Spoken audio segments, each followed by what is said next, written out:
আসসালামু আলাইকুম রহমতুল্লাহ। আপনাদের সঙ্গে একটি বিষয় শেয়ার করব, জানি না আপনাদের মতামত কি। বর্তমানে এমন পরিস্থিতি দাঁড়িয়েছে যে মোবাইল ওপেন করলেই বিভিন্ন ধরনের ক্যাসিনোর অ্যাড চলে আসে। যে কোনো অ্যাপস ওপেন করি না কেন বিভিন্ন ধরনের ক্যাসিনোর অ্যাড চলে আসে। 15 সেকেন্ড, 20 সেকেন্ড, 30 সেকেন্ডও, 1 মিনিটেরও। এগুলো নিয়ে আমরা খুবই অশান্তি ভোগ করছি এবং খুবই বিরক্তিকর। এমনকি কোরআনের অ্যাপসও যদি ওপেন করি সেখানেও। আসসালামু আলাইকুম রহমতুল্লাহ। আপনাদের সঙ্গে একটি বিষয় শেয়ার করব, জানি না আপনাদের মতামত কি।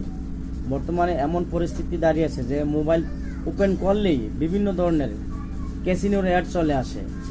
যে কোনো অ্যাপস ওপেন করি না কেন বিভিন্ন ধরনের ক্যাসিনোর অ্যাড চলে আসে। 15 সেকেন্ড, 20 সেকেন্ড, 30 সেকেন্ডও, 1 মিনিটেরও। এগুলো নিয়ে আমরা খুবই অশান্তি ভোগ করছি এবং খুবই বিরক্তিকর। এমনকি কোরআনের অ্যাপসও যদি ওপেন করি সেখানেও